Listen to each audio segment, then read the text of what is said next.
ভাবতে পারেন একই মাঠে একই দলে তিনজন বাংলাদেশি ক্রিকেটার, না কোনো স্বপ্ন নয়, বাস্তবেই এবার সেটি ঘটতে চলেছে পাকিস্তান সুপার লিগে। লাহোর কালান্দার্সের হয়ে একসঙ্গে মাঠে নামার সম্ভাবনা তৈরি হয়েছে সাকিব আল হাসান, মেহেদী হাসান মিরাজ আর রিশাদ হোসেনের।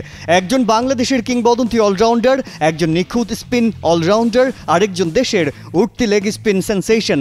এদের তিনজনকে এক ফ্রেমে দেখা মানেই তো অন্যরকম এক অনুভূতি।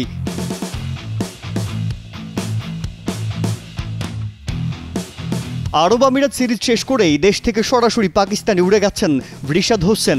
লাহোর কালান্দার্স দলে এরই মধ্যে রয়েছেন সাকিব ও মিরাজ।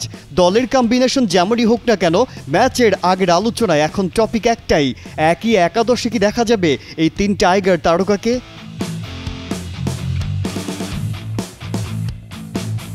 এবার ম্যাচ প্রসঙ্গ। বৃহস্পতিবার বাংলাদেশ সময় রাত 8:30 প্লে অফের লড়াইয়ে মুখোমুখি হবে লাহোর কালান্দার্স ও করাচি কিংস। ডেভিড ওয়ার্নারের অনুপস্থিতিতে খানিকটা দুর্বল করাচিকে হারিয়ে এলিমিনেটর 2-এ পা রাখতে মরিয়া লাহোর। কিন্তু বাংলাদেশের দর্শকদের জন্য ম্যাচের উত্তেজনা একেবারে অন্য জায়গায়। জয় পরাজয় বড় বিষয় নয়, বরং তিন বাংলাদেশকে একসঙ্গে মাঠে দেখার সম্ভাবনাই সবচেয়ে বড় উত্তাপ ছড়াচ্ছে।